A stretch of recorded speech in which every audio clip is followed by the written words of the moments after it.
welcome to PACT's Talking Adoption. We're live at lunchtime talking all things adoption.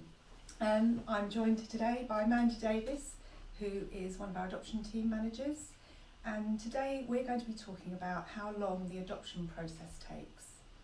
As always, we'd love to have your questions and comments, so please do comment below and we'll do our very best to answer your questions while we're here live. If you're not watching this live, we will respond to any comments and questions later on. So, Mandy, lots of people ask us how long the adoption process takes. There is perhaps a misconception that it takes a very long time. It'd be really interesting for us to hear exactly how long it does take. So let's start with stage one.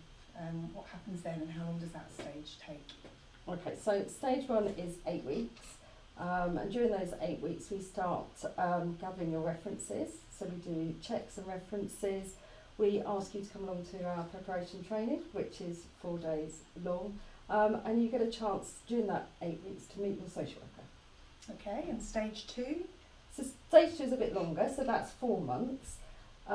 During that time you'll have already met your social worker, but that's when you'll really get to know your social worker. So your social worker will visit probably around 6 to 8 times during that time, and each visit will be about an hour and a half to 2 hours, maybe 2.5 hours. Sometimes they might do blocks, so you might have like a whole day or whatever, but just as a generalised time frame. So during that time you'll get to, like I say, get to know your social worker, they'll get to know you, and what they'll be doing is making an assessment and producing a report for our panel. And so at the end of that 4 months, your report and yourselves and your social worker will come to PACT's adoption panel. Okay, and then the next stage from then is what we call linking and matching. How long does that take? Okay, so after you've been to panel, you have to wait just a few days for the agency decision maker to make her decision as to whether or not you're suitable to adopt. So usually that's absolutely fine, so you're on your way. And at the same time you'll be allocated a worker from our placements team. They at that time will be searching the whole country for a child or children for you. So it's very difficult at that point to put a time scale on it. For some people there's a child or children immediately and we start moving forward. For others it takes a bit longer. And what's really important, rather than just time scale, sometimes it's getting that match right, so it's the right child or children for our adopters. Once that child or children have been identified, so you might have seen the child, or your placements worker may have seen your child on somewhere like Linkmaker. Kind of the next step is the social worker for the child will visit you, your social worker will be present, and then there'll be a time for information gathering. So you'll go to that child's local authority area, you'll meet with the foster carer, you will meet with a medical advisor. If the child's in school, you'll meet with the school. And your social worker will be with you all the way through that. So that again can vary in terms of time scale, but we try and do it, as quickly as possible. So you're looking at a matter of kind of weeks, usually, from when you've seen the child or children that you feel could be right for you and your social worker thinks. Then a few weeks later maybe a social worker will come and visit you, and then you start, like I say, the information gathering. Then there's another panel to go to. So again, that varies from local authority to local authority, but usually they run them at least monthly, but usually a couple of months. So timescales again, things happen quickly. You could be looking at a panel within kind of 2-3 months. Again, things can take a bit longer, things can take a bit shorter. Okay, thank you. Now, everybody's circumstances are different, everybody's adoption journey will be different, but what are the main things that perhaps can affect the length of time each stage takes? Yeah, so we really try and keep to timescales as much as we can, but like you said, some things are beyond anybody's control that can make things take a little bit longer. So in stage one, some of the things we find is medicals. Medicals can take quite a while, so what we suggest is right from being accepted to come on board with PACT, that you go and you book your GP appointment. So that can prevent some of that delay. Other things that may delay it, could be illness, holidays, maybe something, a bereavement, something like that, things that can't be prevented, really. And some of the checks and references, I suppose that Yeah. can take longer.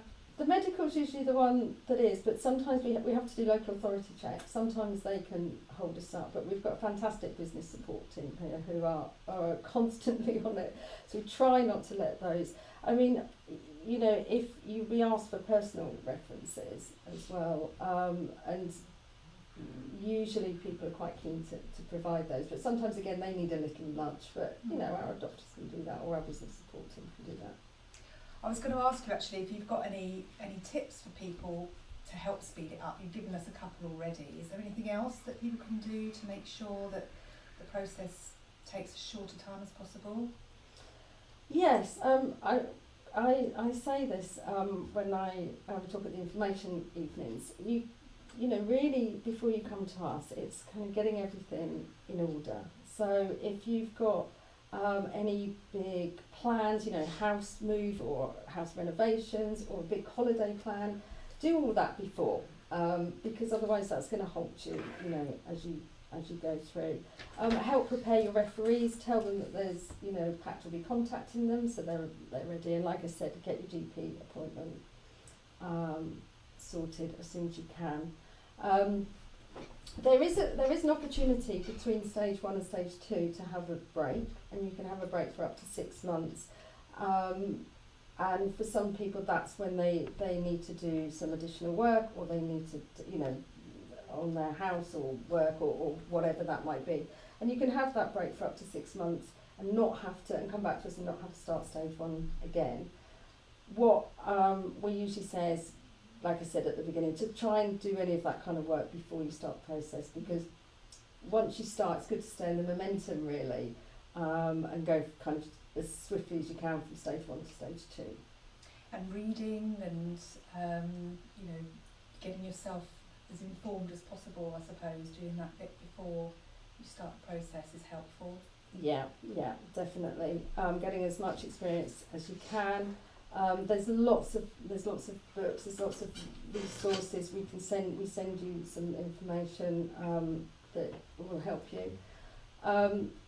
Also during the kind of stage 2 and in stage 1 actually, we'll ask for quite a lot of information from you, so you can start by gathering that. Yeah. So for example, we'll ask for an address history, and for some people that's really simple. For others that have moved around, that can take quite some time. And a chronology of your life events. Again, for some people they might not have had many, so that could be quite a short piece of work, but for others that could take a bit longer. And also things like a family tree we'll ask for. So those are things that, you know, you could be getting on with a really early stage. You know, probably in stage 1 we'd be looking at you doing that. And at the same time in stage 2, where you're having the visits from your social worker, they'll be asking you to do some preparation before each visit. And the more prepared you are, you know, the easier it is that when the social worker visits, you can use less time really. So yeah, there's lots of things along the way that your social worker will ask you to do, and that if you're able to do that, that will help with timescales. Okay. We're going to check if there's been any questions. Somebody's asked if they can have their references sorted out before they start the assessment process. Can you get your references in advance, or is that something you have to wait to be asked for? Yeah, I mean, I think what's a good idea, if you feel comfortable, is that you talk to people that you're thinking about putting down as referees. So it's not a big surprise. Yeah, exactly. And start thinking about, you know, who the best people will be. But actually, we can't do anything until you've registered your interest with us. And in that form, what we do is, the process is you come in, you meet us, you meet with the social worker, and if you decide and we decide that adoption is right for you and right for you now, the next step is that we send out what's called a registration of interest. On that, we'll ask you for lots of information, which will include your referees, you know, your GP details, your employer details, and on that form is your consent. So Okay. after that form is in and you're officially accepted into the process with PACT, then we'll ask for them. And how many references, how many referees do people have to provide? So it's three per person. So if you're a single applicant, that's 3. If you're a couple, that's 6. And if you're a couple, the social worker will pick 3 of those referees to visit out of the 6. So there'll be 6 written references, 3 will be visited. For a single applicant, all 3 will be visited. And these are personal referees and or employers, or? So I'm talking about the personal referees. Okay. So they're for that we would have one family member and 2 friends for each applicant. But yeah, like you say, we'll also ask for employers' reference, and we'll ask for, like I said before, local authority checks, also police checks, and there might be other ways that we do as well. Okay. One question, my partner and I are getting married in the autumn. Can we go ahead with our application? Well, I think I mentioned earlier, it's good to get those things done, I think, before you start the process. Some people have very small weddings, some people have massive weddings. Weddings can be quite stressful.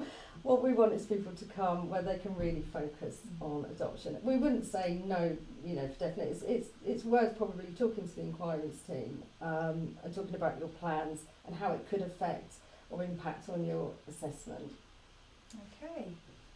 I think that's all the live questions we've had, but as I said earlier, if you're watching this and you do have another question, please pop it in the comments or in a private message to us, and we will respond to you with an answer. So that's all for today. Thank you very much, Mandy, for joining us. We hope that's given you a clear idea of just how long the adoption process can take or should take.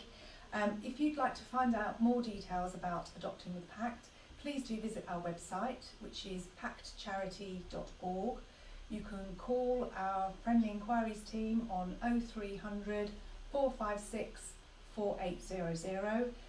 If you call that number, you can find out any answers to specific questions you have, and also book on to attend one of our information events, which we hold monthly in Berkshire, Sussex and London. So yeah, do please log on to our website. We also have an adoption guide that you can download. We also have an audio version so you can listen to all the information as well.